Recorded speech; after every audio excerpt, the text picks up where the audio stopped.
Ừm.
Ừm.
Oh, this is good.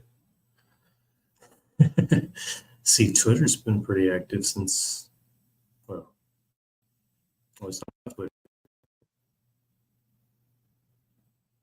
for like what? Um,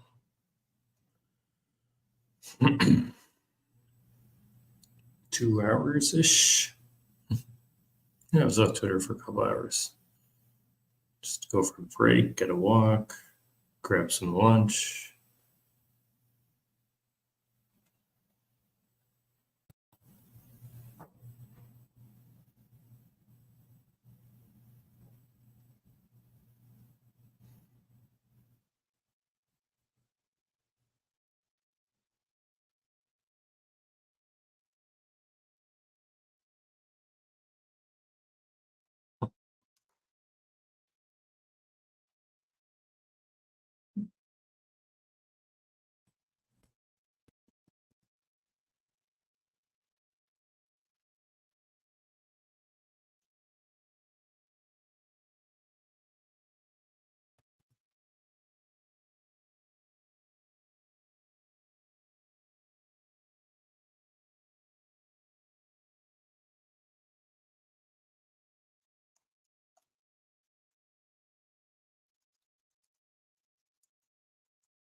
Everything but the truth. Oh, interesting.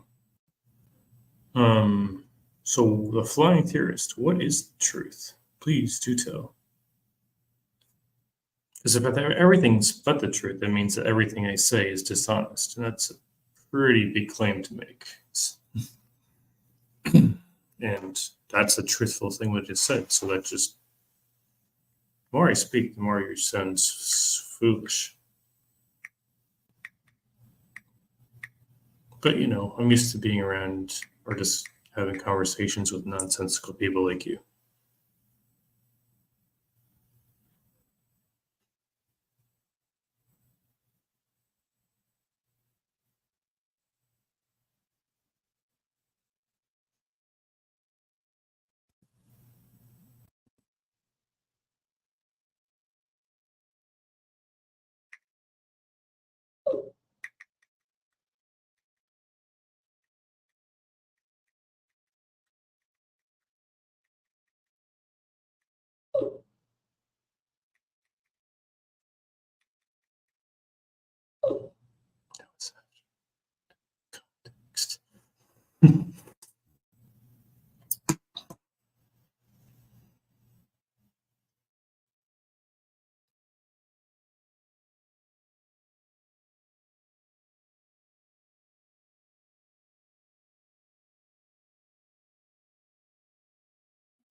Oh, he's not here anymore. Okay.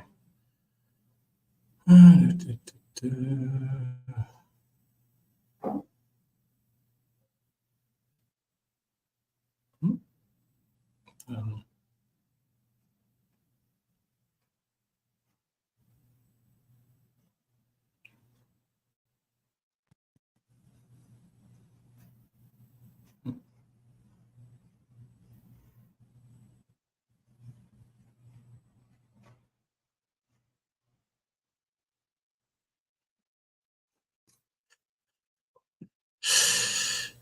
boy. Twitter is a wild place, man. Mm.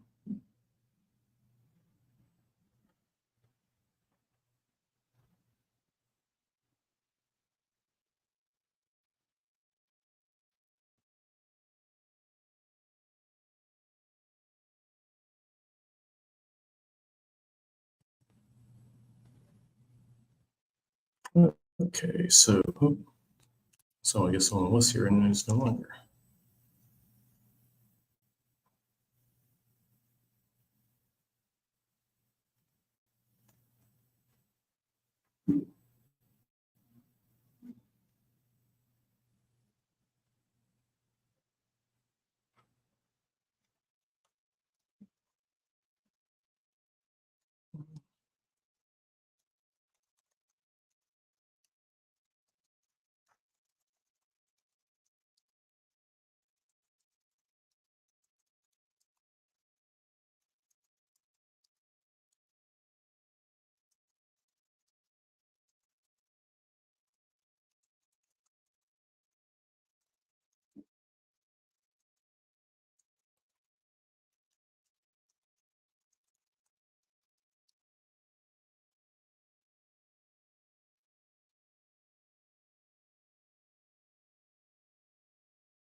I was just doing some things on my phone that you would come backstage. Hey, what's going on? Can't. Oh, not too much, just testing out the new equipment. You can see I got a new microphone and headphones, right? So Yeah, I see that.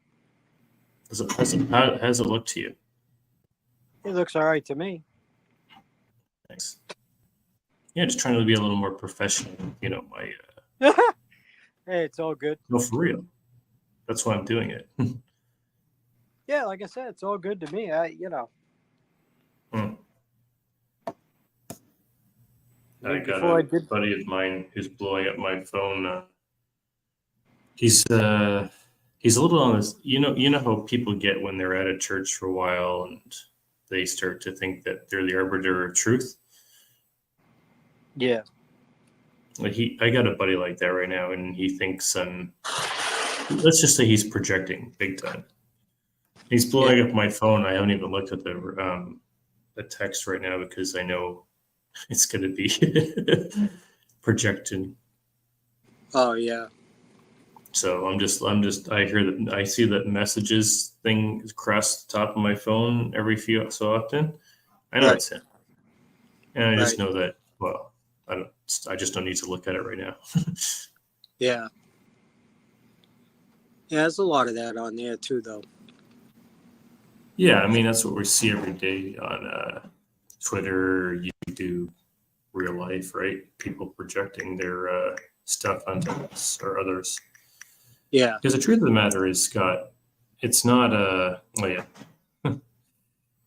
It's not what?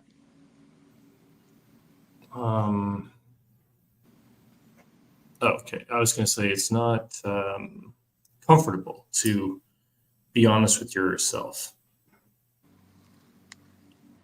Yeah, I think the problem lies with people have their own beliefs. Hmm. And it doesn't matter how much truth you give them. They can't see it. No, it's true. They can't see it. And Stefan's one of those guys. You saw that tweet I sent out about 4 ways to be self-deceived, right? Satan blinds your spiritual senses. Yeah, I haven't seen pride that of life, lust of the flesh, and lust of the eyes. Yeah, I haven't come across that one yet.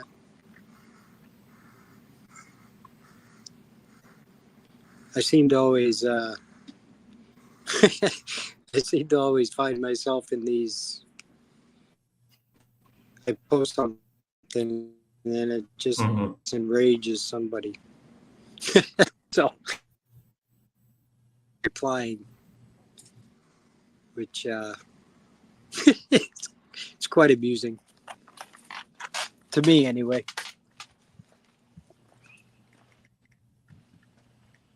Yeah. Which, again, that's what I'm doing anyway. I mean, that's the whole point. So, you going back in?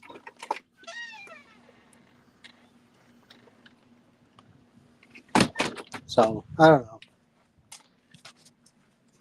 It is what it is. That's how I look at it.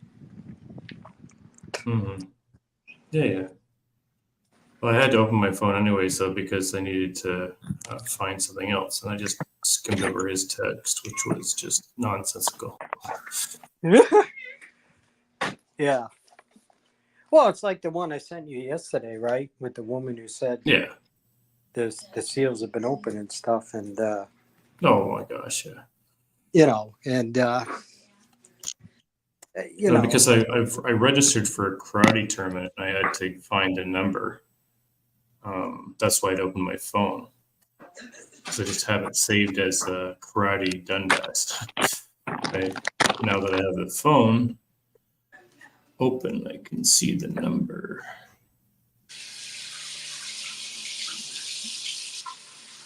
Sound like you got water running there, brother. What's that? I'm still here. Said it's. Yeah, it sounds like you have water running, is what I said. Yeah, I gotta feed my little buddy. he was outside. Now he's hungry.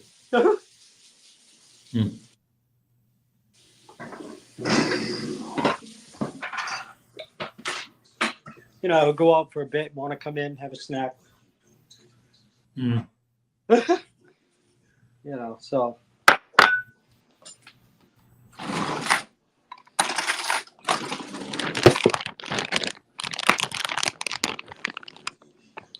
So what's going on today anyway? Not much, man. Yeah. That's cool. I just registering. Yeah. There you go, pal.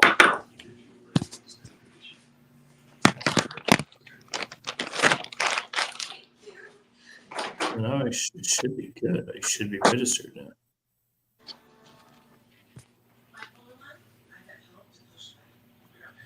You going back out? All right. Well, pardon? Yep. How's your day going, man? It's a typical day for me. Between my sugars and What taking is a him typical day outside. for you, Scott? What's that? What?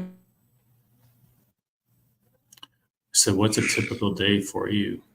Basically dealing with my sugars all day. And debating Irvin and Steven? Yeah, I'm giving them a hard time and trying to, you know, bring the truth to them, but nobody seems to really want to hear the truth. Yeah, I find that most Catholics are like functional atheists. You know what I mean by that, right? No. Okay, what I mean is like they're not atheists, but by the way they speak and live and talk, they function like atheists in their mind and spirit. Oh, okay. I see what you're saying. Yeah. Would you agree with that? Yeah, I think they just got their mind made up and, you know, there's no reasoning with them. No, I know. You know, you can't, they can't hear you or see what you're saying. It's really a sight to see. You know, it's kind of funny. It's Stephen is the one that gave me the term. If you're not in Christ, you're basically aligned with the cult of reason. And I'm like, I thought about it for a bit, and I'm like, well, that's actually pretty insightful. But then Stephen, I'm like, you don't realize that you're actually in a cult of reason. Catholicism is part of the cult of reason. So it's kind of ironic that he lacks the awareness of himself being in a cult of reason. Yeah. Like it's the Dunning-Kruger effect all over, man. You know what the Dunning-Kruger effect is? No, I haven't heard that before. It's basically thinking that you know something, but you don't really know it, and you're overestimating the confidence of your position to try to make it appear as though you know the thing that you're appearing to make it look like you know, but you don't know it. You're just that makes sense. confident. Yeah. And so basically think of it like as a scale, right? So think the vertical scale is confidence, right? Or horizontal scale is knowledge in terms of beginner, intermediate, and novice. So the Dunning-Kruger would put your confidence here and your knowledge here. Right. But the person who's under this cognitive distance thinks that their confidence is here and their knowledge is here. But really, their confidence is here and their knowledge is here. Yeah. So as you know you've seen the movie Fight Club, right? Of what? Yeah, have you seen the film Fight Club with Brad Pitt and Edward Norton? I've never watched it. No. Okay, well, anyways, one of the lines in the movie is first rule of Fight Club is no one talks about Fight Club. The first rule of Dunning-Kruger Club is that you do not know that you're in Dunning-Kruger Club. Right. I got it. I don't have to explain anything to you. It's perfect. I love it. Yeah, I can see that. I mean, I think they've been so brainwashed. Oh yeah. It doesn't matter how much scripture you give them; they'll find a Well, way to argue against it. well, the same thing with atheists. It doesn't matter how much logic you give them. Yeah, Like yeah. like Frank Turk has said, they have to borrow from our worldview to argue against it. Like, because what standard can an atheist use to argue against anything? They don't have any. So they have to borrow from the Christian worldview to argue against the Christian worldview, which is, of course, circular reasoning, absurd, logically absurd, and self-defeating. Yeah, it's. I, I never knew how bad it was out there till I joined this. So. Oh, yeah, same. I'd like, it's kidding because Twitter is like the Wild West of ideology, right? Yeah, I mean, I've only been on there probably about a year, I guess. Okay, well, I've been on here. I've been on here about a year or two. I mean, I rejoined Twitter about a year ago. Yeah. I was off for 2 years because I was just destroying my personal life. Yeah. It might be less than a year, but either way, I think. Well, I mean, if you go to your profile, Scott, it'll tell you what day and what month and year you joined. Yeah, hold on. Let me see. Okay.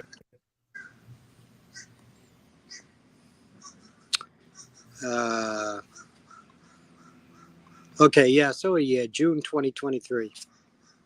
Okay, mine is March 2023. Yeah.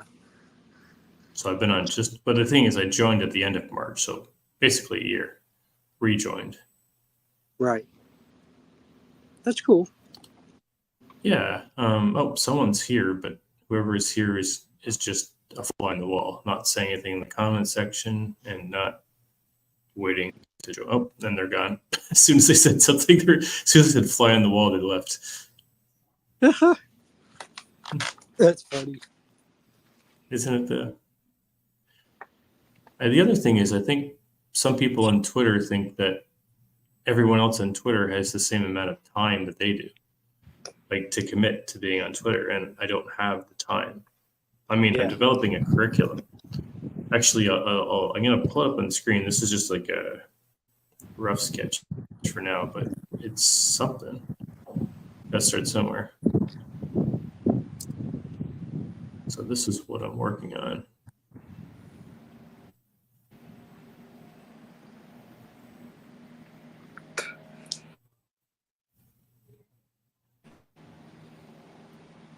I just wrote this earlier today. Yeah.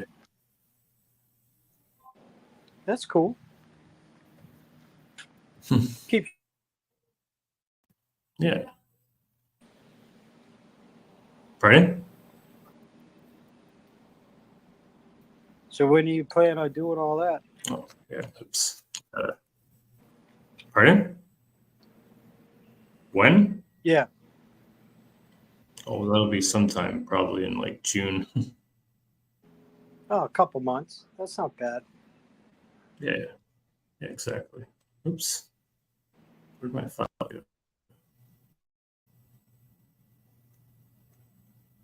This way. That's weird.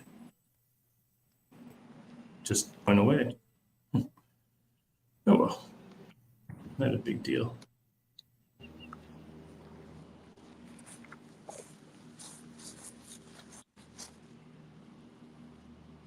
Yeah, so because I've got lots of debates in this month, plus I've got my martial arts, kickboxing, and karate. Yeah. And jiu-jitsu. And I got one debate in May, and so May is going to be like a kind of just a rest month for me. I'm pretty much going to be off Twitter most of May, except for like my weekly stuff. Right. So maybe I'm doing shows, like I have to go on Twitter just to get the links, basically, or send the links. Yeah. Right. But other than that, I'm not going to be on Twitter pretty much all of May. I got you. I need a break, to be honest. Yeah, I think about that too, but I also think you know, I enjoy I enjoy getting them all riled up. Yeah, I mean, I enjoy like this discourse with you and other people. Like this, I prefer this than like actually texting on Twitter. Yeah, see, I'm actually the opposite. I'm not one who likes to. You're not what? I'm not like I'm. This is the first time I've ever done these things. I usually don't. I've been invited to many of them. I usually don't do it. There's a lot of wisdom. You know, the thing is, like, people think it's weakness when you don't respond or when you don't respond right away. But there's no wisdom in texting on Twitter all day, and there's no wisdom in responding to everything immediately. And there's no wisdom. And there's no wisdom in most of the, and there's no Christ-like wisdom, maturity, or discernment or love. And about 90% of what people say on Twitter who claim the name of Christ, anyways. There's a lot of pride, man. A lot of pride. I get that word thrown at me a lot. Prideful? Pride? Yeah. Especially well, that's the thing is the world conflates confidence with pride or arrogance. Well, that's the thing. Like I usually the God of this world has blinded the minds of the masses, right? That's why they think like that. Right, but I like last night I was talking to a guy and I was posting about, you know, the opening of the seals and how they haven't been opened yet. I went into this long. I posted a lot about it. Anyway, I ended up with this person. And then he started talking about the Catholic Church, who wrote the Bible. Sir, what did he decide to do? The guy, whoever he was, he started commenting about like the Catholic Church, who wrote the Bible. And Revelation, his point was Revelation was written by the Catholic Church. And I said, no, actually it wasn't. Nothing in the Bible was written by the Catholic Church. Not one thing. But that was my whole point. So we went back and forth for a good hour. That had to have been a good hour, maybe an hour and a half. The thing is they conflate compiling with writing. Like, right, listen, if there's a bunch of books here that are written and I compile it, I have not written it. Right. I cannot say that I've written it. That's dishonest. Right. So in the middle of the conversation, he turns around and tells me I got too much pride. Of course. Well, that's projecting. I said, pride got nothing to do with it, brother. I said, I'm just giving you the truth. That's all I'm doing. Yeah, the thing is, it goes back to what I said earlier, Scott. People find it uncomfortable to deal with things that are unsettling. And it's unsettling for people to admit to being wrong, mostly. Yeah. It's something else for sure. Truly is. Yeah, so I just want to ask you, what is your impressions of Peter and Kemp? Like, they're kind of out there. You showed me one of your conversations with Peter. That was like, Peter was all over though. He was wild. Yeah, he's crazy. He is. I think the thing I think about them is professing themselves to be of, wise, they became fools. It's all in the words. It's like here you are. And Proverbs says, correct a wise man and he will love you. Correct a fool and he will despise you. Actually, a fool turn and tear you to pieces. Right, but I guess for me it's just you know, number one, you've on multiple occasions denied the existence to the whole world. Wow. Right? So in front of the whole world, you've denied. And yet, you don't even, it's like you're not even aware of what you did. Well, this is the amazing thing, Scott. Let me tell you, today, Peter and I were talking. In the course of our conversation, he was reading Isaiah 9, Isaiah 53, Isaiah 61, and Luke 4, because we were discussing prophecy and how Bible, either in his position, hasn't fulfilled prophecy, or in my position, has. But Peter was the one who read this text, I was like, this is amazing. This guy's actually reading the Word of God. He's now affirming God without even Right. realizing he's affirming God just by reading the Word of God. Yeah. I mean, he read Isaiah 9:6 verbatim, which is amazing. He just affirmed that Jesus is God in the flesh, but not realizing that he just affirmed that Jesus is God in the flesh while affirming that Jesus is God in the flesh. Yeah. Right. I mean, you can't, like, you cannot read Isaiah 9:6 without affirming that. Like, it's basically the Bible in a nutshell in one verse. Yeah. Yeah. I just find I that mean, people. but the thing is, like, they're fulfilling prophecy every single day. We all are, Yeah. whether we realize it or not acknowledge it. The thing is, what atheists don't realize that their lack of belief doesn't validate their position or make it true, Right. but they think it does somehow. But we're all And gonna. it's ironic that Peter said that he thinks I'm getting wiser because I'm talking to atheists. An atheist would think that, Well, because we're all, what does James says? The wisdom of this world is first what? Sensual. What does that mean? The wisdom of this world appeals to your senses. And then what? Demonic. well, there's a lot of that. Mm-hmm. Well, the sensual is demonic. They're one and the same, because that which appeals to the senses is of who? The devil. The devil Right. appeals to your senses, not your spiritual senses, your natural ones. Yeah. Yeah. So the devil will appeal to knowledge, sex, money, power, intellect, and virtue signaling. Those are the things that the devil will appeal to.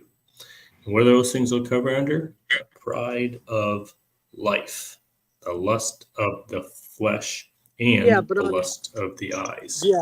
but on one hand, the idea of sex is a gift from the Lord between a man and a woman. Oh, I don't just. Good So for you, Peter. Good just for you.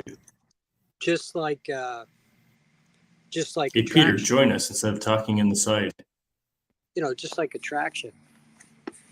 You know, with like a lot of people love to turn around and say about those. I can't remember off my head. Like looking. Well, you're supposed to look, right? You can only be with someone Yeah, if but you're I'm finding not, the thing is, I'm attractive. not saying we're not supposed to look, and I'm not saying sex isn't a gift from God. I'm saying that Satan will try to use it to distort it.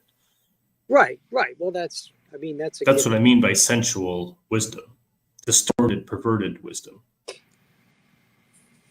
which is not wise at all. So is atheist Peter there? He's in the chat, but he's not yet backstage. He wants to tell me how. Here he is. You see his comment on the screen now? But I said, good for you, Peter. I said, why don't you join us instead of staying in the chat? But The whether he crazy does man. or not, it's entirely up to him. Crazy boy. Hmm? Crazy boy. How old is he? Peter, how old? Yeah. I'm going to guess mid-60s, early 70s. Well, I'm guessing mid definitely to late 60s, though. he's definitely older than me. And me, I'm going to be 43 in 2 days. Honest. That's cool. Yeah. What'd you say? A few days? 2. Oh, 2 days? 2 days. Yeah, Any 18 plans? on the 18th, I will be 43. Any plans for that day? Yeah, I'm going to be on with Gary on his show at Fort Worth Crosstalk on Twitter. He's going to send me a link, or we're going to do a live stream. It's probably going to be on atheism.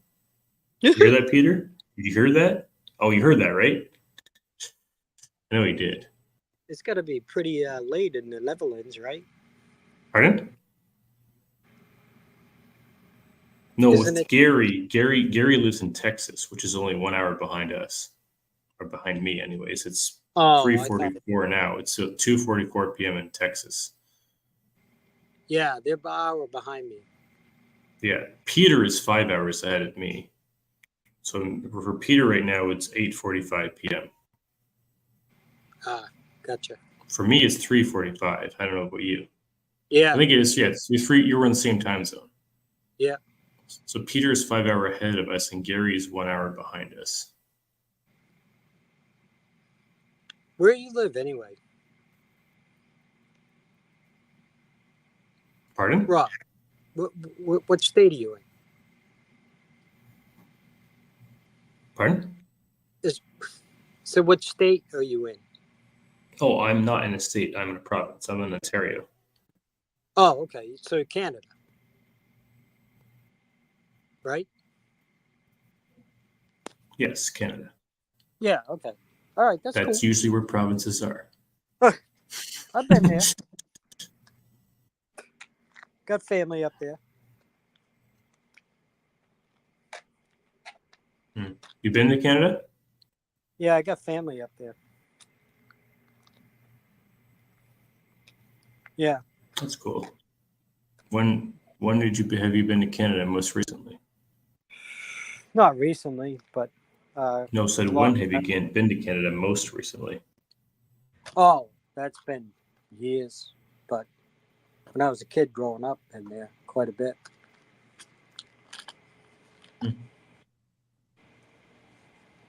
Okay, that's cool. Yeah. I'm still a kid growing up. Oh, Peter is here. Welcome, Peter. Now you can see that I have. This is all the equipment that I ordered: the mic and the headphones. Uh-huh. I'm not that old, by the way. You sound different. 62 Well, is not you're welcome to mid-60s. correct me. It was just a shot in the dark. But that's because I'm It was so a guess. wise. I always sound older because Sure. I'm so wise. You know, we just talked about this, Peter. Professing themselves to be wise, they became fools. Also, I'm not 5 hours ahead of you. What time is it where you are? It's 3:45. 3:47 p.m. 3:45. I'm 6 hours ahead of you. Okay, I say It's not. corrected. It's 9:45. All right, I sit corrected. You're on Eastern time? Correct. Yes. See, I can do math in my head. Me too. I was just wrong. Period.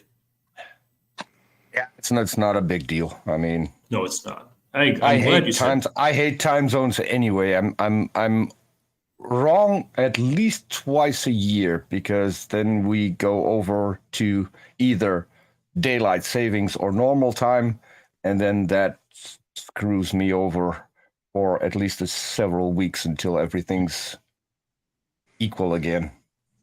But I hear you. I think that if we have a thing like daylight savings, we should have a single date for the entire world to change over, because this is just stupid. Countries do it this date, and then 2 weeks later another country. I mean, I personally, I think once a year is enough.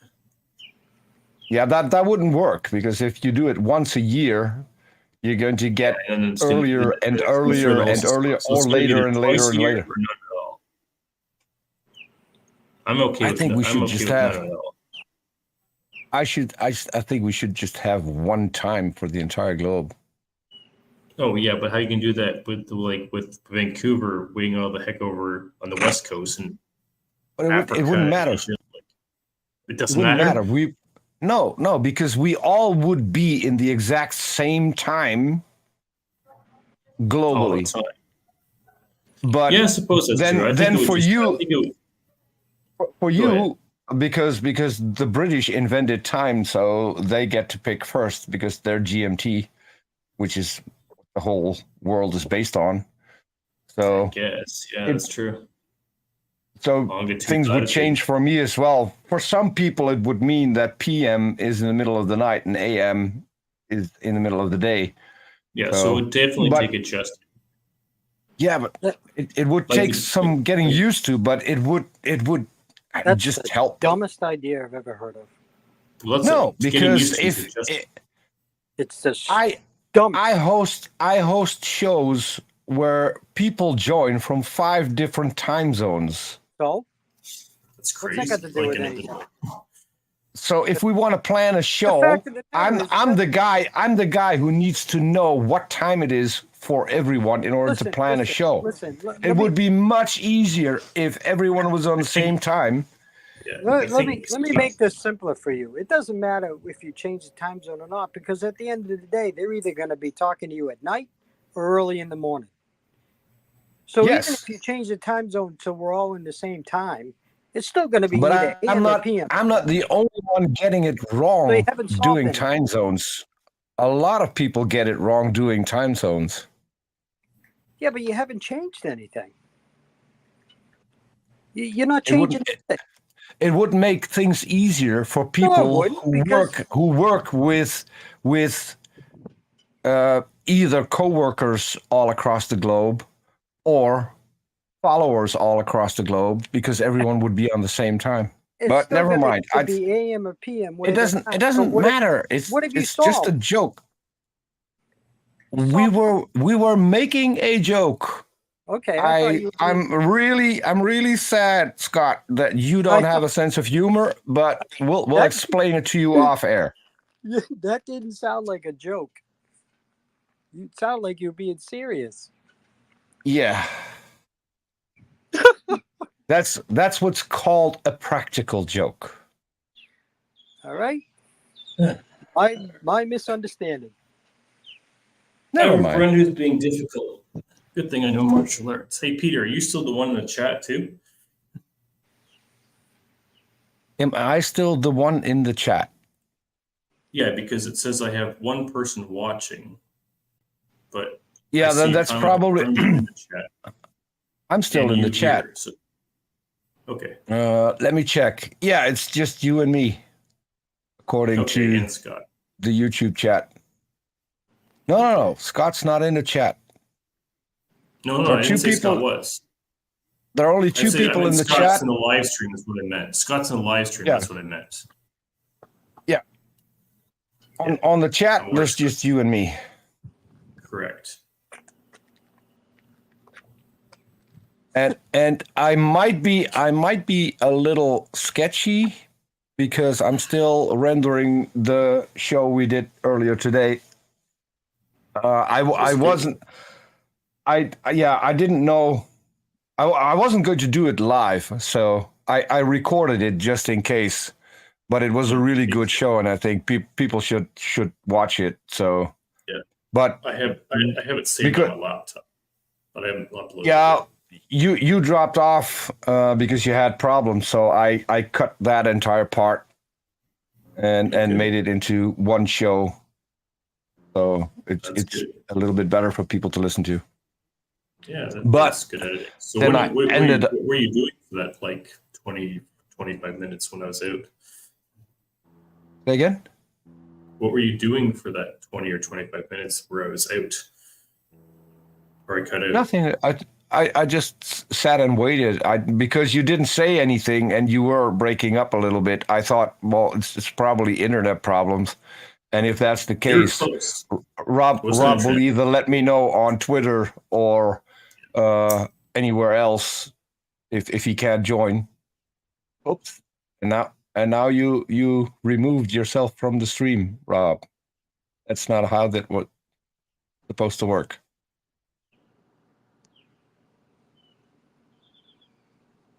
Okay, we lost Rob. What happened there? I saw him click on something, so I'm guessing Here there he is. What did you do now? Oh, I just moved a cord around. That's all. Just my my webcam is really finicky, touchy. Ah, okay. This is Utopia Buster. Peter, how do you respond? Oh, he's actually saying this to me and Scott, I think. Get Peter for not realizing that anything done in a lab on the origin of life is intelligent design. Yeah. Well, I gave Utopia Buster a chance, but I don't like people who keep asking questions but won't ever answer. So That's fair. That's annoying. I'm just choosing to ignore Utopia Buster.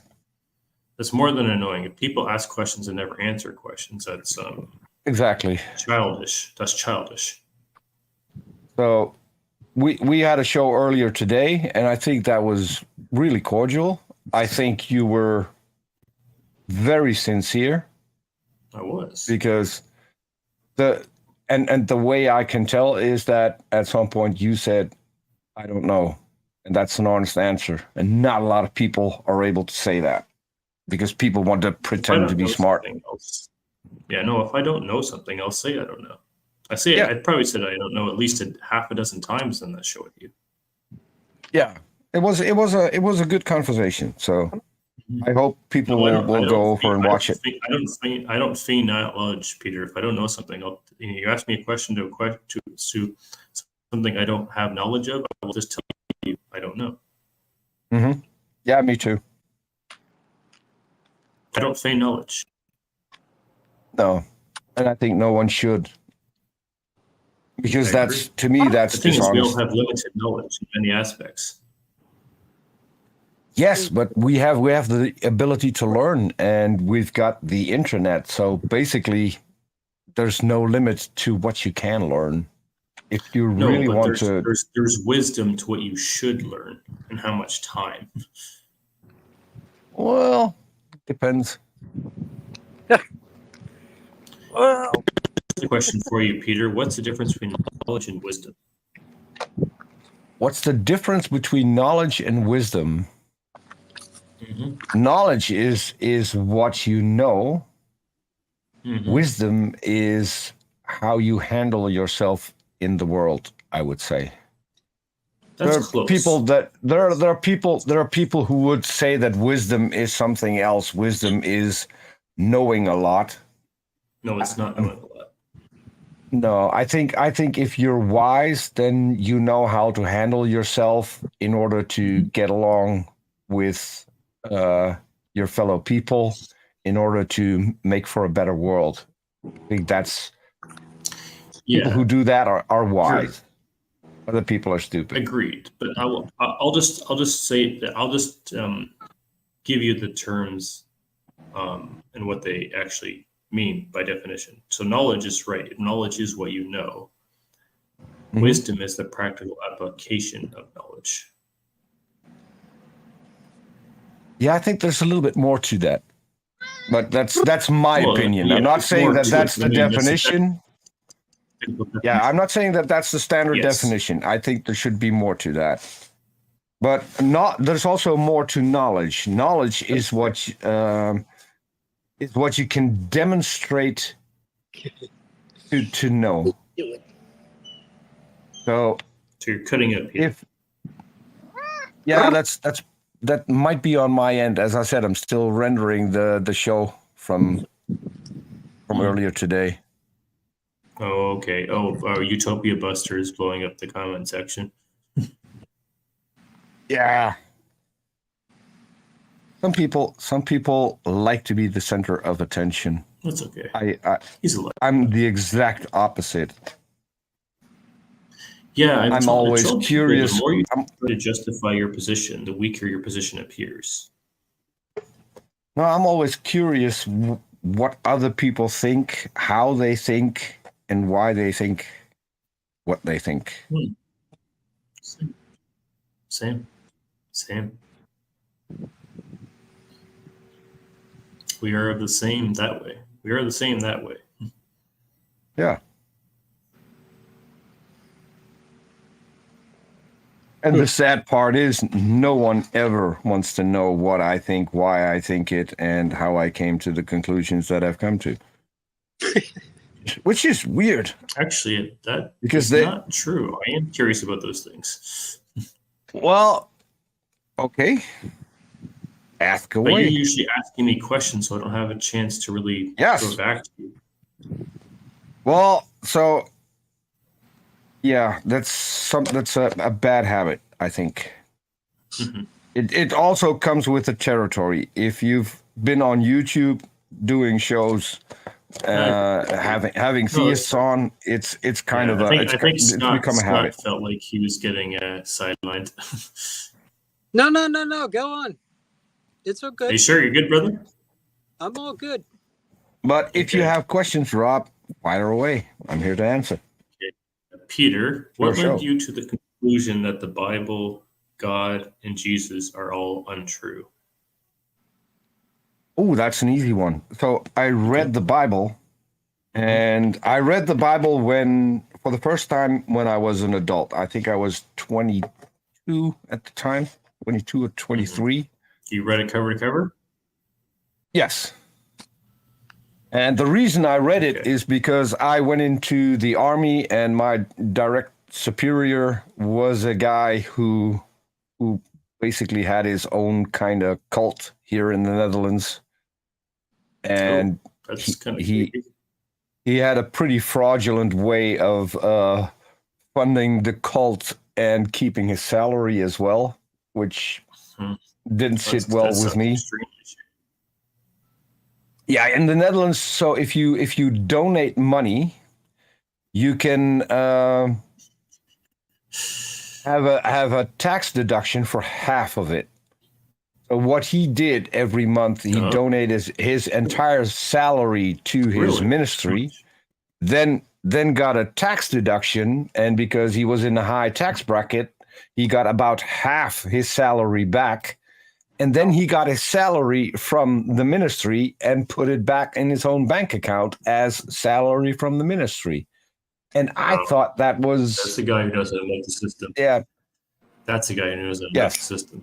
I'm not applauding it, but it's almost in one sense impressive in his knowledge of how to use this. No, it's dishonest. It's dishonest because it's dishonest because he got the tax break because he donated money. If you then take it back, you haven't donated it, so you should pay back your tax money. No, I'm not condoning or defending him. I'm saying it's impressive that he knew how to play the system that well. That's all I'm saying. Well, that wasn't the only thing. What he did. We also ran the so not the kitchen, but everything there is to drink from alcoholic drinks to non-alcoholic drinks and things like coffee, tea. Right. And after every maneuver, he took all the leftovers home, and then brought them back and made us pay for the coffee that he had stolen on a daily basis. That's so low. That's so low. Yeah. Yeah, but that was the guy who prompted me to read the Bible for the first time, and then when I started my Twitter account, I read it again, and I still read it on a daily basis. And so when I started reading it, 2015. So that's coming up to 9 years. 9 years, yeah. Yeah, not 2014. I'm on Twitter for almost a decade now. I get two questions for you, Peter. Yeah, I'm still have to answer the one why I thought that the Bible wasn't true. So when I read it, go ahead. I noticed that there are several errors that don't line up with reality, with the things that we already know. So such as then you can only everything the Bible claims about the natural world is wrong. We went over a couple of things earlier today. So the fact that Peter, bats are not locusts. Your feedback is really good. Oh, hold on. Looks like mine is this better? Is this better? Oh man, Rob? It's not me. Oh yeah, I think it was my connection for a second. Sorry, guys. Yeah, I think it was you because I could hear you loud and clear. Okay, you're coming through like chop. You're coming through like this to me.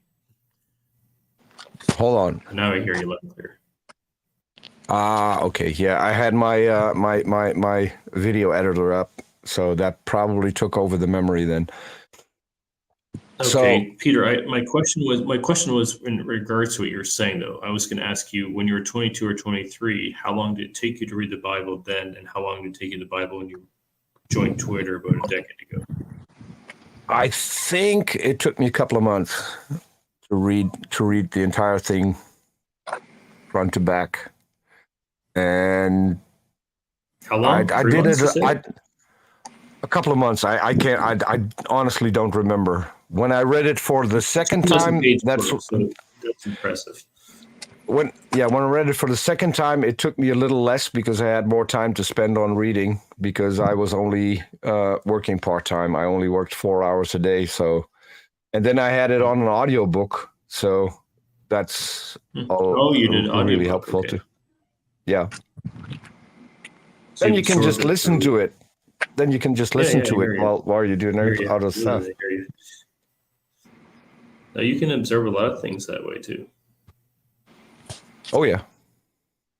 I have read about 80% of the Bible, and I've read the New Testament twice. There's still some sections of the Old Testament that I have not read. So, but why not? Just I find they get bogged down in detail, like Leviticus and Numbers, for example. Yeah, but so wouldn't the details be important? I'm Sorry, not saying I'm they don't. asking I mean, questions again. It was Let me your. rephrase. I find they get bogged down in my perspective, some unnecessary detail to me. And when I say unnecessary, I mean that it doesn't feel like it applies to me or the present modern day. Yeah, I would agree with you. I don't know exactly which book or chapter it is, but there's the thing with all the begats. He such and such begat so and so and so and so begat such and such. And Numbers and Leviticus do a lot of the genealogy is what you're talking about. Yeah, so and there's a lot of that. Agree. And, I agree with you there. Yeah, so it just doesn't have any relevance to me or my modern day. I'm not saying it's not important. I'm not saying I shouldn't read it. I'm just saying I got lost in the fog of it, so to speak. Mm-hmm. But I think Genesis and Exodus are amazing. I started asking questions again, and I'm actually here to just answer. So go ahead. Yeah, go ahead. Yeah, ask. So I told you the reason that I don't believe the Bible is because everything it claims about the natural world is wrong. We went over a few things in the show we did earlier today. Oh, I think Utopia. You think you've triggered Utopia, Buster. I think he needs to take a time out. Probably. I'm not watching the chat because I'm not going to entertain I just minded Utopia for a second to check another tab. Yeah. Okay. Nope. I think Scott just left his camera on. I'll be right there. Peter, we got a fan. I'll be right there. No worries, brother.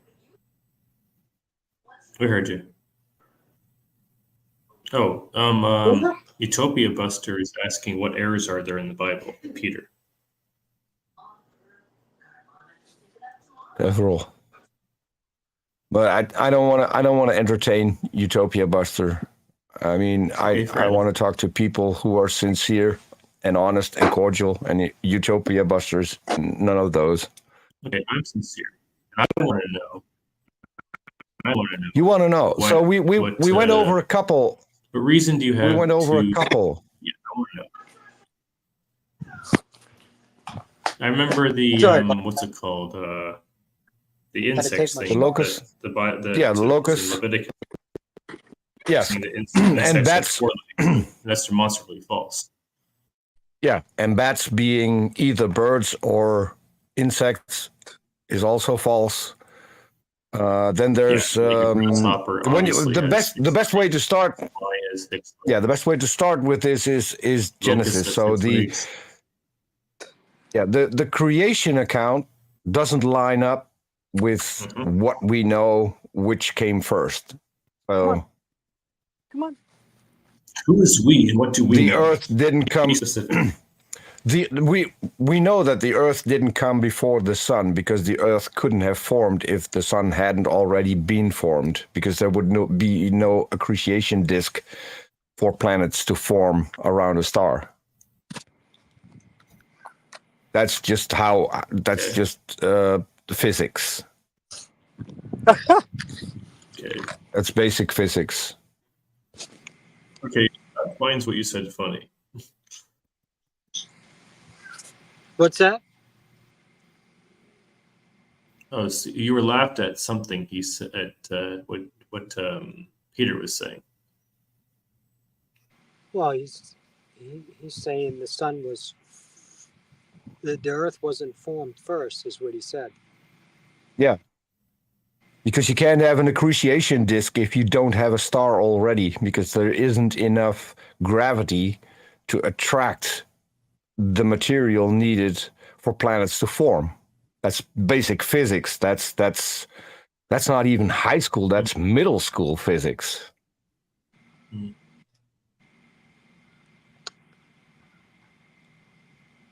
I guess I would say my response would be that God is smarter, higher intelligence than anybody here on Earth. If that were the case, then he would have done it in the easiest possible way, because he's perfect. He wouldn't waste time and he wouldn't waste energy. So Well, 7 days, 6 days, 7 days, whatever. if he was smart, he did it in the way that would cost him the least effort. Because if he's perfect, that would be his decision. And he apparently didn't do that. I think the thing you miss out on is Also, when you don't have a sun, you can't have a day, and the Bible counts a few days before the sun gets created. A day is the time it takes the Earth to rotate around the sun, to rotate on its axis, getting sunlight.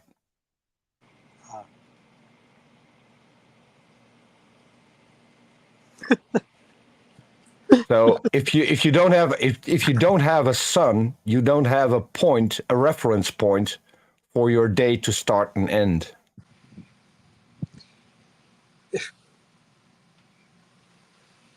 I don't even know how to respond. I was expecting that, because again, this is middle school stuff. I mean, Yeah, I learned this when I was about 8 or 9. That was several decades ago. but you're ignoring the person, the being of who the Lord is the point. No, I'm not. You're overlooking that. No, I'm looking at the text. I'm looking at the text, and words have usages. Just be quiet for a second. So what's a day? What's a day, Scott? Just do me a favor. Just shut up for a second. Mm-hmm.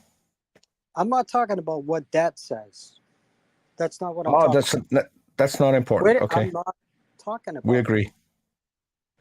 What I'm saying is you're overlooking who did it. That's my point. I'm not talking about what it No, says I'm not. in there. I'm not. I'm following the evidence to where it leads me. Come on, Jess. Come on. Come on. Sorry, I'm talking to my cat. Come on. Are you coming?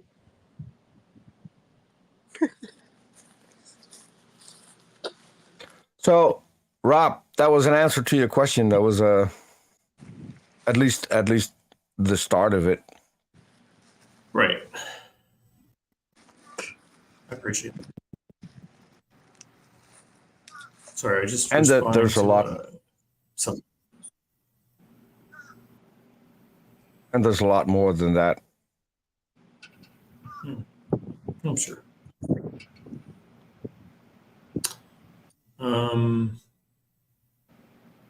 I think that sufficiently answered. Oh yeah. Okay.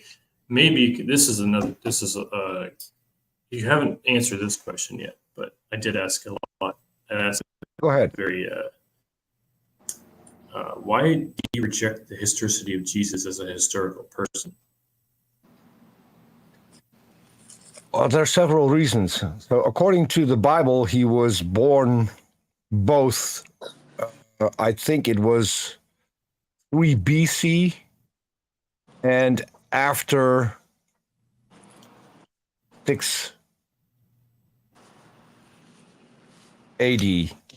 I'm not entirely sure about those dates, but he was born during the rule of one guy who then passed away. But he was also born during the rule of another guy who didn't get into office until 6 or 7 years after the first guy died. So Jesus couldn't have been born on both times at the same time, because we have the documents that those times didn't overlap. And as I told you earlier, there's no mention of Jesus. So there were, I have a list of about, I'll have to look it up, about 100 historians who wrote in the time period that Jesus was alive and were in the region where Jesus lived. And none of them mentions Jesus, which to me sounds weird, because if you have this guy running around performing miracles, people would notice. And then you have, when Jesus gets resurrected, all the graves in Jerusalem burst open and people start walking from the graves. Another thing no one notices. I mean, if you would have a ton of zombies wandering around the streets, people you know that were dead, that would have been a big deal back then. Every historian would have written about that. Nothing, not a word.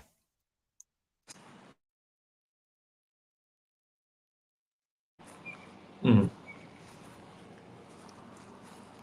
Yeah, that's true. And then there's the weird idea that the Bible doesn't even mention Jesus from shortly after his birth until 30 years later.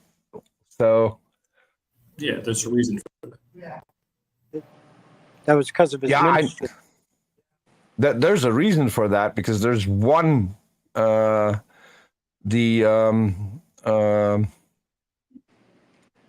infancy gospel of, I forgot who wrote it. One of his disciples wrote the infancy gospels, apparently, or someone pretended to be him, wrote it. But yeah, if you read that, that's Matthew. So, but if you read those, then Jesus isn't really a nice guy, right? Because he kills his teachers, and he kills a boy for disagreeing with him. He kills animals left, right, and center. I mean, the fact that didn't get included in the Bible, I can understand that, because that wouldn't make Jesus look good. Are you referring to the one that he was supposedly pushed off the roof? I'm referring to the infancy gospels. No, that's not what I asked you. I said, were you referring to the boy that was pushed off the roof? I'm not sure that this is He was about 40 years ago that I read that. I know very little of what I read back then. I thought it was hilarious that he killed a young boy, and then he was told off by mom and dad, and then he brought him back to life again. And then he started killing his teachers because he knew better than his teachers. And then he was told that wasn't okay either. If he was God, how would he not know that killing your teachers is a bad thing, or killing kids is a bad thing? Can I respond now? Sure. He didn't kill the boy. He did kill the boy. He didn't kill the boy. The boy fell off the roof. And then when the parents started accusing him of killing the boy, he brought the boy forward and asked him, "Did I push you off the roof?" And the boy responded, "No." I mean, as I said, I have no clue. It's been a long time ago since I read that. I'd have to look it up. I wanted to give you some information, is all. I mean, it's useless information because it's not part of the Bible. It's a fun story to read once and then forget everything about it because it's not. I mean, if you're It's going not to bring part of the something, Bible. I want to make, I want to dispute it with you. So you brought it up. Yeah, I'm just because that's the only thing I wanted to bring it up for is because that's not included in the Bible, which is weird because now we've got a period of 30 years of Jesus where no one knew what he was doing, where he was going. There's no record of anything, the whole point which is pretty convenient. And then he comes back and then he starts his ministry. the whole point was his ministry. Yeah, it is kind of interesting. That's the whole point of it. That was the whole point behind it. His whole purpose. If that were the case, then it would have been included in the Bible. Because that would be extremely important information about Jesus, and it was left out. It was deemed not important or not true or whatever reason they found for not including it in the Bible.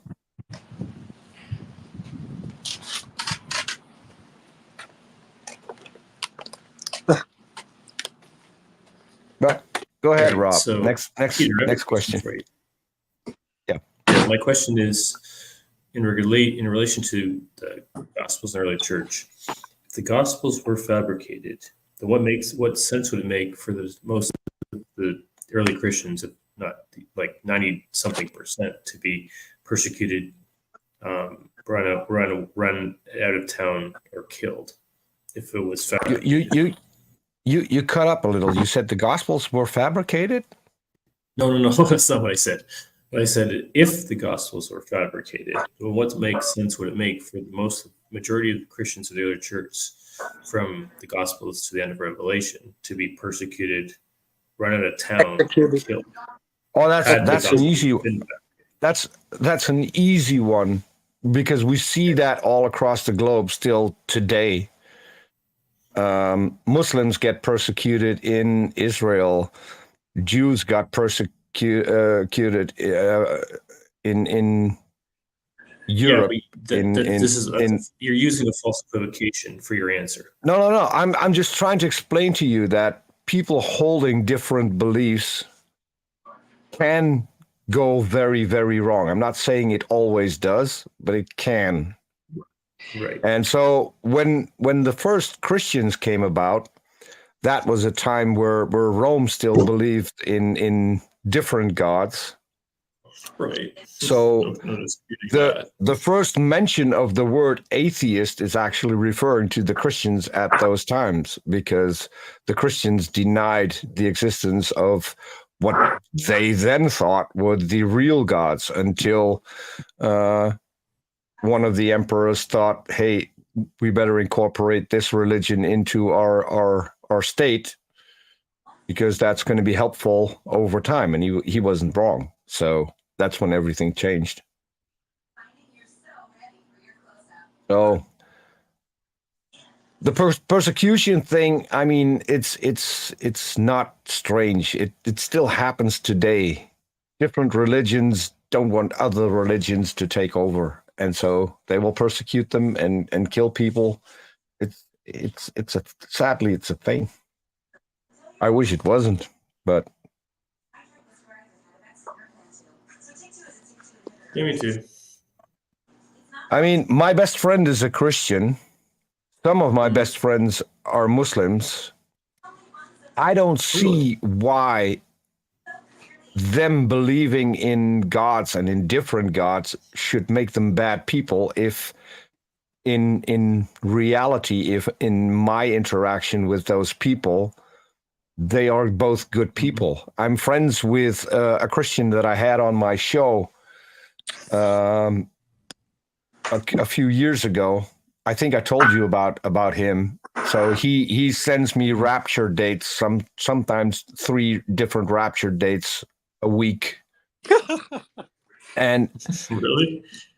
I first I laughed too. Now I just think it's sad because he's an incredibly good and nice guy. In the time that He's just a I've little known off. him, he gave away his own car to people who needed a car twice. And he currently doesn't even have a car. He's driving around in his son's car because he gave his car away last year again. So he's a very good person. He always thinks of other people first. All of the money that he makes with his ministry, all the money that he makes with his ministry goes to one woman who cooks meals for people who can't afford decent food. And so she drives around in an old beat up Chevy van, bringing food to all kinds of families that can't afford decent food. So he's a really, really decent guy. And why should I hate him because he's a Christian, or should I hate him because he is 3 times a week convinced that the rapture is coming? No. Why should I? He's a decent guy, and he's always treated me with respect. I agree. So, yeah, I have no reason to hate people like that. He's doing nothing wrong. He's hurting no one. No reason to be. And in fact, he's helping a lot of people. So, yeah. And he's had a few instances where other Christians wanted to take advantage of him. He wanted to have CDs made, and they charged him, I think, $70 per CD in order to make them. So I taught him how to use a CD burner in his computer so he could do that himself, and then told him how he could print the labels, because there's software to print labels for CD cases, because he was getting ripped off. And I mean, I don't agree with the message on the CDs, but why would I let someone that I see as a friend getting ripped off? I won't let that pass, so I stepped in. That's honorable of you. Yeah.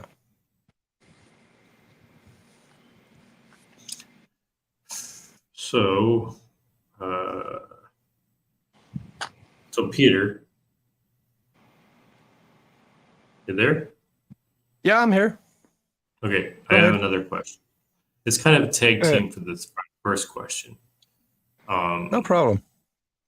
Okay, so the question is, we have Peter, James, and John, 3 of the original 12 disciples of Christ, that could have verified and or falsified the resurrection of Jesus, and none of them said it didn't happen. Actually, every single one of them said it did happen, and they gave their lives for it. So again, it's a tag to my previous question: is why would 3 guys who could have and would have verified one way or the other if Jesus had risen, given their lives for it, if it was not true? That would be a very good reason if we had clear evidence of all of that. Sadly, the Gospels were written, the earliest ones were written at least 40 years after Jesus' death, in a time where people only got to about... No, but it's a time where people only got to about 40 years. So probably when the stuff was written, no one was alive anymore who was alive during the time that Jesus walked the earth. And then we have no autographs for any of the Gospels. We know for a fact that the Gospels were written by anonymous scribes writing down the stories that they were told by other anonymous people who weren't eyewitnesses in the first place. They were telling their story. This is not my finding. This is the finding of Christian Bible scholars. You have the Dead This is- Sea Scrolls as well. You're just saying it was like the result of telephone tag. That's Bart Ehrman's stick. Yeah, I don't. So I'm slightly different. I heard what Bart Ehrman had to say about it, and Mhm. even though he makes a lot of sense, I don't think we have enough evidence for all of the conclusions that he makes.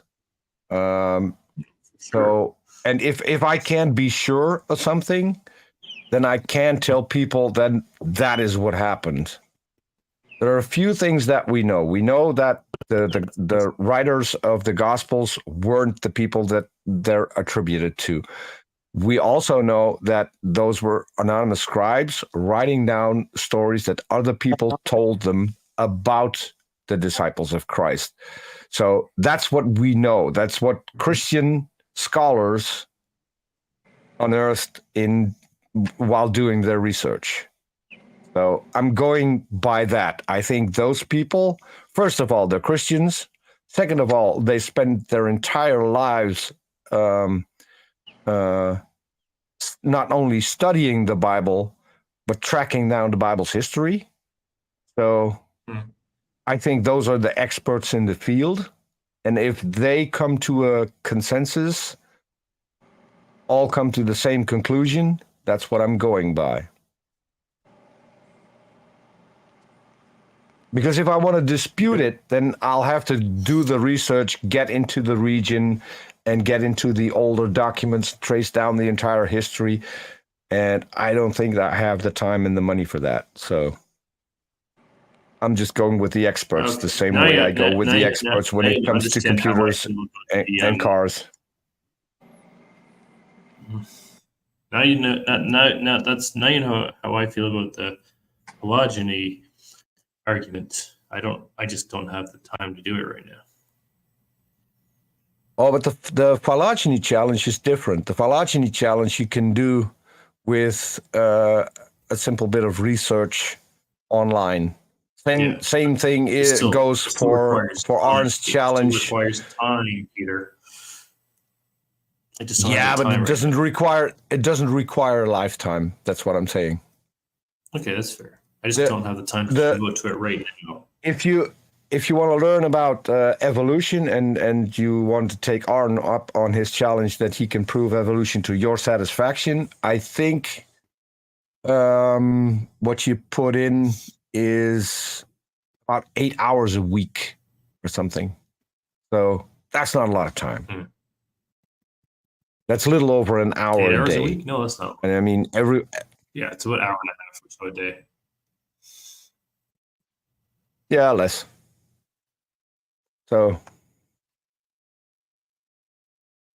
but I mean, for me, it's a non sequitur because I learned all of that while going to school, and I learned more details from Arn.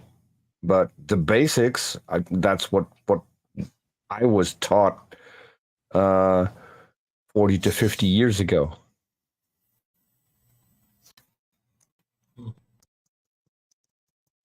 Gotcha. So there's not a lot of new things when it comes to the mechanism. What I'm saying, only the things that we discovered over time. Gotcha.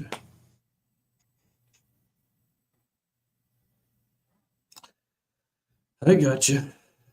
Well, there. So Utopia Buster is still here, I think. Yeah, he has to be. And Yeah.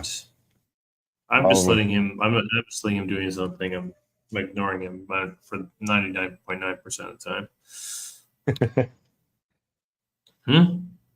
Some people are typing like crazy in the chat. I go on another Christian, a guy who used to work on Kent Hovind's Dinosaur Adventureland. I'm friends with him too, and I go on his channel, and he always gets this woman in chat who types like crazy. The 9 out of 10 times the entire chat is just her. Oh, So- okay. Well, there's someone that said some in peop- my chat, I think it was when I was talking to you, Peter. Yeah, I think no, you or Cam. Either you or Cam. Either way. Anyways, it doesn't really matter for the sake of argument. But he said that I lacked self-awareness, and I went back in the chat after the stream had ended, and he had blown up the chat like 40 or 45 to 1, and he said that he said I'm not a nice guy, but he's got about 30 insults and 15 like little rhetoric jabs at me. Then he says I'm not a nice guy. I'm like like your lack of awareness. In all fairness, I wasn't entirely sure. So where I stand now is that sometimes you might not be in a what should we call it, good headspace, and then Yeah, that's fair. That's fair. No, I agree. I agree.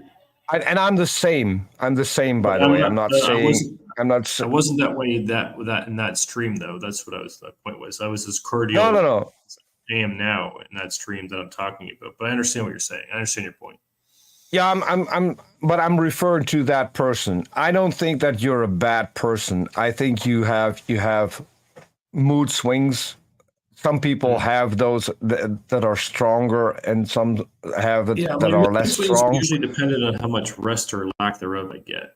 Sleep and rest, but I mean sleep. Oh, I get that. I haven't slept since yesterday, so I get that. So you understand how lack of sleep affects your mood, though, right? Oh yeah. Good. You get a very short fuse when you lack sleep. That's what I was like on your like January. January I just overdid myself. The thing is, I didn't know how much a debate drains you. Well, so here's a good thing. Here's a good thing. And I've only learned this a few years ago. If you're not in a great mood, there's no shame in telling people and saying, "Okay, I've got a short fuse today, so bear with me with that. It's not something that I have under control." And a lot of people will just take that under consideration, and then your conversations will go down a lot better. And I agree with you that it's not always easy to say that, but it is helpful. If you see a conversation completely derail or go wrong, then that might be an option. And I'm still working on doing that a lot more myself. Yeah, that's where sometimes I'll just block people for my own mental health, because of I know if I don't block this person or these people that I'm going to say something that I'm going to regret. Yeah, I don't have that. And I'd rather be accused of cowardice than act poorly. Well, okay, so if it happens with me, what you do then is shoot me a DM and just say, "Peter, can you back down? I'm not feeling that great." I'll back down. Okay, good to know. If that helps, I mean, yeah, we're all human. We're all human, right? So, I hope so. Yeah, I think so. No. So I'm saying same applies to you. If you're just feeling like, Rob, I'm not feeling it right now. Just same thing. Yeah. Just shoot me a DM and say just not in the mood. I usually use a white lie and say, "Hey, I don't have time. I'm working." So another 10 times. I just like for example, there's a guy I'm in contact with on X/Twitter, and he sent me a link about Mary and something like that after I just had 2 to 3 hours of engagement with Catholics on different stuff, but still regarding Catholicism. I just said, buddy, I just can't right now. And when I want to say can't, I'm I just don't have the energy for this right now. So if I ever say to you, Peter, I just can't right now, that's just me saying that I just don't have the capacity to do this right now. Yeah, that's enough. I mean, a lot of people also, this is a problem. You're going to run into this at some point. a lot of people think that if you are on social media or on YouTube and you're getting a little bit of recognition because you've been on there several times, people think you do not have a private life. That's all that's you just do. fallacious. And that's Okay, well, then they're just and that's ignorant. not the case. No, Yeah. then that's just ignorance. But that's pretty common around people who Really? just watch YouTube videos. They think that this is your life. I mean, Okay, well, I- they're just I'm a- ignorant, willfully ignorant. I'm a designer. I like to go into my workshop and design stuff and work Well, I'm a on mixed things martial with my artist. I hands. also like to train in karate and kickboxing inside and outside the dojos. Yeah, I And mean, play poker. I'm an avid reader. I like watch action films. I'm developing a curriculum for apologetics. I'm writing a book. I got a karate tournament next month. I got 5 debates between now and June 3rd. I have 2 scooters to finish because I still haven't told my girlfriends that I bought a 6th one that I'm going to get either tomorrow or on Thursday. Because do people need? Sorry, go I'm ahead. afraid I'm getting killed when I tell them.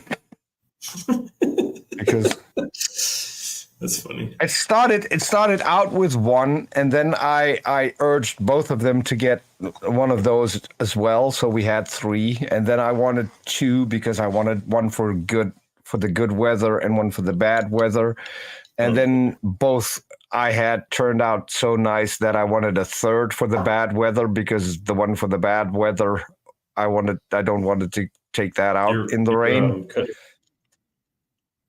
Yeah, so now I've got 6 of them, and I really need to get rid of a few. Mm-hmm. Yeah, probably. Well, I mean, what 6? I mean, why would I need 2 cars? Also, and why would I need cars that I almost...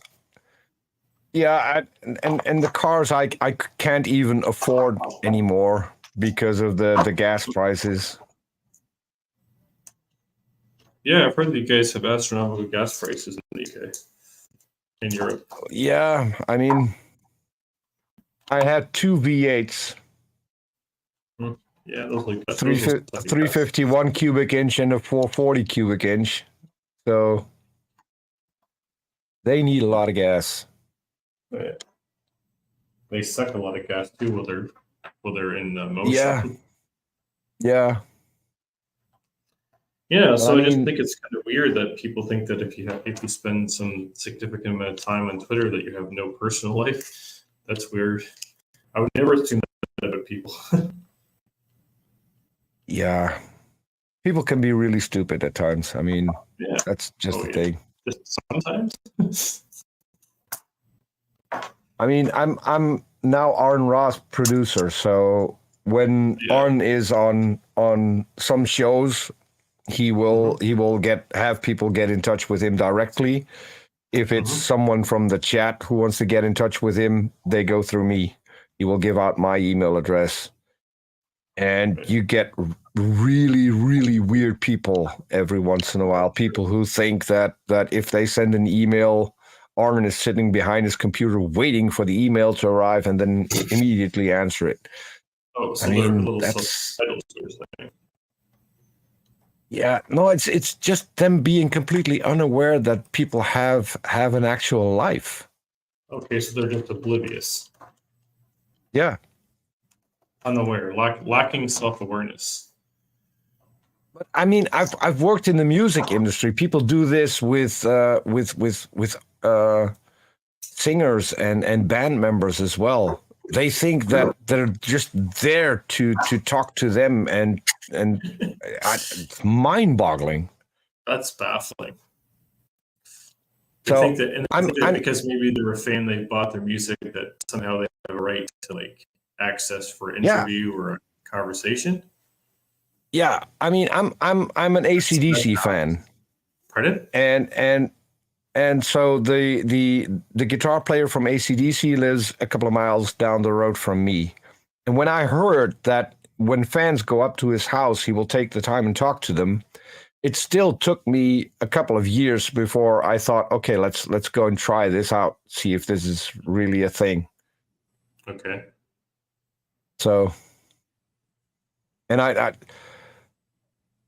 when I went, I was told that.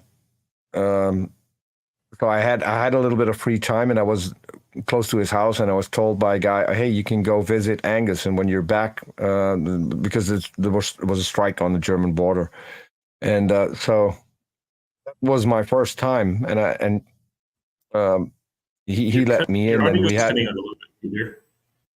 yeah, so we had coffee in his kitchen, which is Okay, maybe it's me. mind-boggling to me that he would even do that. No, it's you. You're. There's some audio issue in your end. Is there? Yeah, it feels like the playback is at about 75%. Like you're talking like this. Oh, I don't know what I can do about that. So the rendering of the video ended, so that shouldn't be a Okay. thing anymore. Oh, I've still got a live stream going on mine. I only have 12 minutes to go on this live stream. Oh, okay. So it's been fun. I've enjoyed it. It's been cordial. I like it better when it's cordial. I do too.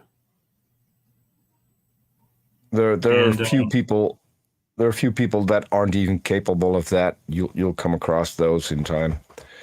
Oh, I But, see that. I see it from religious people all the time on Twitter. Like there's It's both. this thing.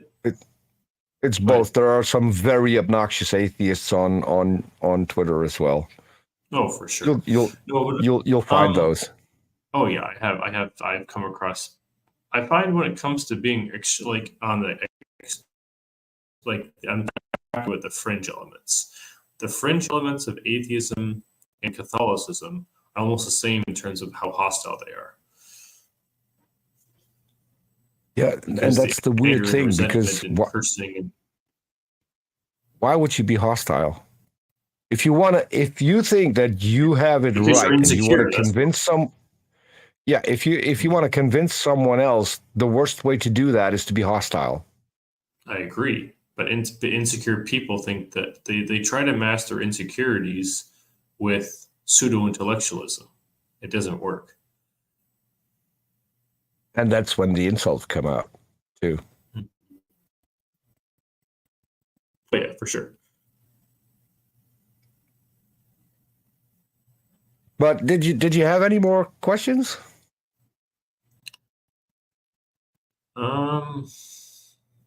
I think we've run the gamut. I think I answered everything that I asked. Okay. Yeah, that's good. I think we've finished. Yeah, I agree. I had to think about that for a second, because I asked you what reasons do you have to this, after reading the Bible cover to cover, to come to the conclusion that the Bible, Jesus, and God didn't exist or are real, and you answer those satisfactory. When it comes to God, I'm slightly different than most other atheists. So for me, the Bible could still be a fascinating book and could get everything right. That would still not mean that a God exists to me. I would need evidence for a God. To you is the operative part of that clause. Yeah, I'd need evidence for a God first, and then we can check whether or not this God left us a message and whether or not the message is the Bible. That's how I look at it, and that's slightly different from most atheists. But I get it. Most atheists that you will encounter on YouTube are atheists from the United States and Canada. And most of those people have grown up as Christians. Clear it back, Paul. So most of those atheists grew up as Christians. So they became atheists in a later stage. So they have a completely different different approach. This is why I usually have a co-host. It happens quite a bit too, where a lot of former atheists become Christians or theists. Yeah, but that's pretty rare, though. I think it's not as rare as you may think. If you press, so 9 out of 10 who claim that they were atheists and became Christians, if you press them with certain questions, you will find out that they were never atheists. Yeah, but isn't that the no true special pleading fallacies at that point? No. You're using it? No. Why not? No, because they make claims that an atheist would never make. So they would still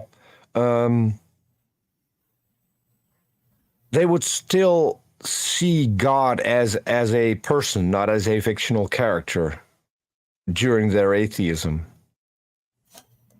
And I get it. I mean, a lot of people grow up in a Christian home, and when things go bad in a Christian home, it is easy to blame the religion for it.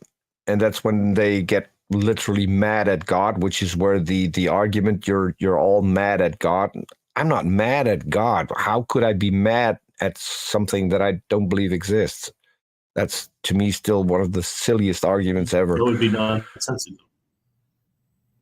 Yeah, I mean, I'm not mad at Voldemort in the Harry Potter books. That would be. He's a bad character in the Harry Potter books. But why would I be mad at him? Point taken. Point taken. And he's not even the worst. He's not even the worst. That woman, the woman that was in there, she's worse. If you want an equivalent for Satan, that was Professor Umbridge. He was Satan incarnate. So that's in London, in Cambridge, right? Or close to Cambridge. No. Her name was Professor Umbridge. Oh, really? Yeah. She was a teacher in. First of all, she was in the Ministry of Magic, and then she became a teacher at Hogwarts, and she was a really evil person. I mean, really evil. Really? But I mean, I'm not mad at her. It was, I thought the books were fun to read until I found out that the person who wrote it is a trash person. But there you go. That's never good. That happens too. No, it's not. But so, no, this supposed self-identifying professor, where did she live? The States? I don't know. She was a UK? No, she was a character in the Harry Potter book. She wasn't. Oh, okay. But the character called. No. I said Voldemort. You blew up your comment section. I think you misheard. So I think Voldemort wasn't the worst person in the Harry Potter books. I think this woman was Professor Umbridge. He was a lot more evil. I got you. Yeah, I didn't hear that. I didn't hear that. Yeah. That's the part I didn't hear. That's your. Yeah. So, and I don't hate her because she's a character in the book. He does despicable things in the book, but I mean, you're using this analogously as in regards to you don't have hatred for God because you don't believe that God exists. No. Why would I hate something I don't think exists? I mean, that would be silly. To me, it would be silly. That's what I just said in different words. Yeah. I do want to make sure that I don't want to insult people by comparing God to, let's say, the character Voldemort in the Harry Potter books. because some people find that offensive, and so that's not what I want to do. I don't want to offend people with that. It's just a way of explaining to people how I see things. It's not a comparison. You also get the whole thing, people saying comparing God to Santa. At some point you find out that Santa doesn't exist, and then that's insulting to people, and I don't want to be insulting. I try to find analogies in order to explain how I think and why I come to certain conclusions. But the analogies aren't meant to be insulting or hurtful to other people. And I think that's something you still have to express at times, because that just helps.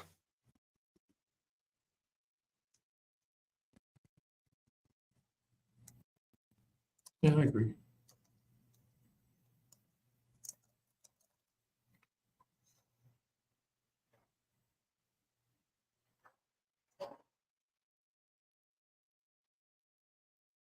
So agree. that was it. Do you have Yeah, any upcoming debates that we can watch? Do you have anything planned with Kem? Chem is in June, so it's a bit away. So our April 20, Saturday, I'm debating Irvin again on the Sola Scriptura True. It's going to be April 20 this coming Saturday from 9:30 a.m. to 11:30-ish a.m. finish Eastern Standard Time. He's the Catholic guy? Yeah, the Pinoy _G_. Yeah. Okay. Yeah. Yeah, I usually don't watch those. I mean, to me, Yeah. debates between Christians aren't that interesting, I think. Okay, sure. Okay, then the next one to watch will be May 11. I am debating London Storm on Modern Day Debate Channel from 8 p.m. till about 10 p.m. Eastern Standard Time. Yeah. May 11, 7, and 8. I'm not going to watch that either, because I've unsubscribed from Modern Day Debate because I don't like a platform that hosts Nazis, basically. And Okay, I did not know that it hosts hosted them. Nazis. Yeah, and host them without setting up debates to question their ideologies. I mean, Okay. I would talk to a Nazi, but I would then question them about their ideology, and that's not what they're doing on Modern Day Debate. Well, this is the first I've heard of this, and I already agreed to debate, so I have to honor my word. A lot of the more famous Christian apologists, atheists, Muslims are no longer going on Modern Day Debate for that reason. And because Modern Day Debate is now basically they want as many dumpster fires as they can get, and they want people that they can have abused on their shows. Yes, and so that's not what I'm about. Yeah. Well, I'm not interested in clickbait. I just want to present my case. That's all. Mm-hmm. Yeah. And June 3rd is my debate with Kem. That's going to be from 10 a.m. to 12 noon Eastern Standard Time on Monday. I think it's Monday. Is that on your channel? Monday, June 3rd, I believe. That's going to be on my channel. Yeah. Okay. You got to have a moderator? Yeah, we have a moderator. Yep. Okay. Who's the moderator? That's going to be Gary. Gary's handle is at FTW_crosstalk on Twitter. Okay. I haven't met him yet. Is he Christian or atheist, or what is he? He's Christian. Okay. But he'll be neutral for the sake of the moderating. I do the same. So I also host conversation between people who are not part of my channel, and I try to be as impartial as I possibly can. So I That's have good. I have moderated a debate between Arn Ra and a intelligent design guy, and I actually had to tell Arn to shut up at some point. So that was Aaron's fun. a little bit.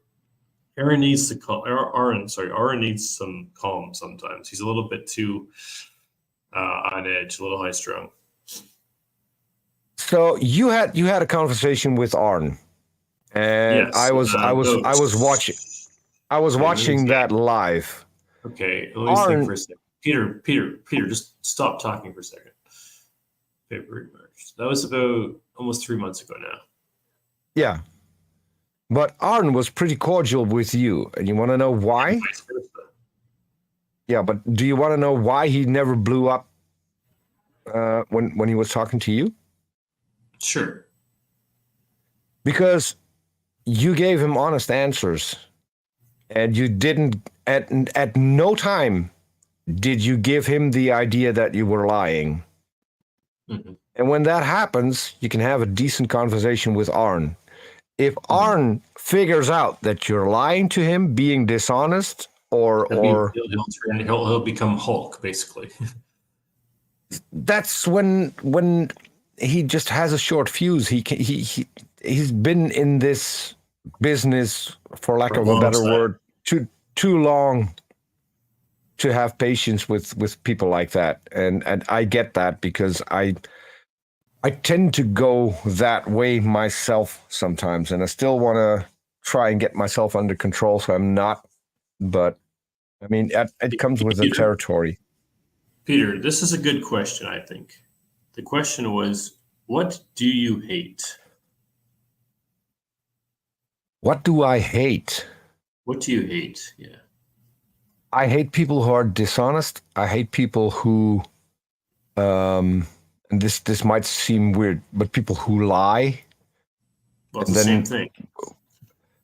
Not always. So you can be dishonest. You be dishonest. You can be dishonest in actions that don't involve lying directly. No, like cheating on your taxes. A form of dishonesty. No, a form of dishonesty is, for instance, avoiding questions, avoiding responsibilities. That's to me where I see dishonesty. And I don't have a problem with a lie as long as the lie benefits someone other than you. Okay, so for example, if I tell a female friend of mine who's overweight that I think she looks good, that's acceptable. Yeah. Mm-hmm. Someone wants to go outside. Do you hear that? Mm-hmm. My dog is barking. Is his bark he's bigger getting than his bite, Peter? all kinds of. No. Yeah. No. He can bite a tree in half that is as thick as my bicep, and he can do that in one bite. So wow. His Peter, are you saying worse. that you're strong? Your dog is weak. Okay. No. If my dog would want to, he could give me a run for my money. Pardon? But yeah, that's what I hate, and I hate children being abused. I worked with abused children for a very long time. So the people who do that, those are people that I can really hate. Okay, well, just hypothetically, for the sake of argument, if there was a place in hell that you believe, sorry, let me rephrase. If you believe there was a place in hell, I believe there's a special place reserved for people like that. If I would believe in a hell, I would hope that there was a special place for people like that. Okay. I don't believe in eternal punishment, but when it comes to abusing kids, I'm close. I just qualified hypothetically. Yeah. Anyways, when it comes to abusing kids, I'm close. Yeah, I agree. I was a social worker for between 5 and 6 years. I do not work with children, but I work with kids as young as, well, actually a couple kids. I worked with one or two kids, maybe between 8 and 10, but mostly somewhere between 18 to as high as maybe late 40s, like mid to late 40s, and everything in between. Mostly autism, a range of autistic, OCD, ADD, ADHD, even schizo. Now the other one, there's schizo has a cousin,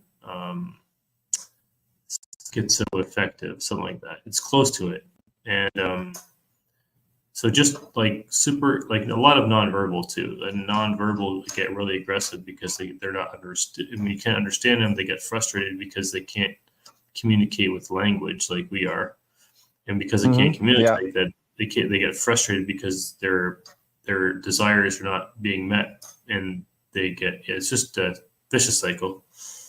Yes, it is. I fully agree. I started out working with say between 14 and around early 20s, and then I got drafted into a summer camp with kids starting at age 5, I think, and that was a really heavy experience because I had kids that were sexually abused. We had a big fireworks disaster in my hometown, so we had kids that lost everything in the disaster, had no homes, no toys, no clothes, no nothing. And there were kids that grew up where both of the parents were in jail. There were kids that were mentally abused, kids that were physically abused. So that made it emotionally a lasting impression on me. And Sure. one of the kids, I just mentioned this earlier today when I was talking to someone. One of the kids back then was 8 years old, and he was sexually abused. A boy was sexually abused by 2 older girls. And I see this boy still on a regular basis, and he always comes up to me and to have a brief talk. And remember when we went on kids camp? Yeah, I do. And then we have to go through all the memories. But I mean, that's a sign that back then you did something good and it helped someone. And so I always take all the time that he needs if he wants to talk about stuff like that. And there are 2 boys who had ADHD and were really, really troubled boys, you could say, back then. And they still greet me. They greet me with the insult they used for me back then, which I still find funny. Which is what? Gay country boy. Why do they because call I you liked that? well, I liked country music, and I don't believe in corporal punishment. So if they did something wrong during that camp, they had to walk hand in hand with me, which is pretty Oh, I see. hard on a young boy, right? You have to walk hand in hand with the guy who's basically running the entire camp. But this was a 5-day period. On the 3rd day, we were friends, and I had no problem with these boys anymore. And so that friendship has lasted. That was in 2000. Yeah. So that friendship has now lasted for How old were 24 you when years. this happened? Say again? How old were you when you ran this camp? That was 24 years ago, so I was 38.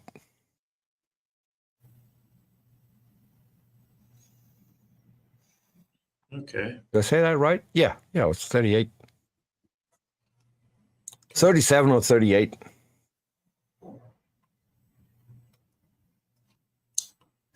see. Well, Peter, I think we're a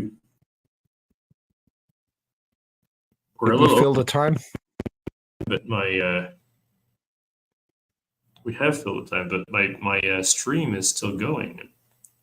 I figure I made a slight miscalculation. I have 50 hours of storage space, but I used to have 2 hours of streaming time, but no, it's not one and the same. If you get what I mean. Okay. Well, I mean, we can cut it here. I think we've basically run our course, and then you can use the time for other people when you need it. I mean, I don't want to hog your time. Well, it's not just that, but my eyes need a break from the screen too. Your eyes are getting square. That's like that. Looking at the screen. That's an expression that we have here in the Netherlands. Okay. Okay. Well, No you know problem. that Jesus opened a restaurant. It's called a Chinese restaurant. It's called Walk This Way. That's a Oh, Run come on. DMC, and Aerosmith song. It's also just a joke.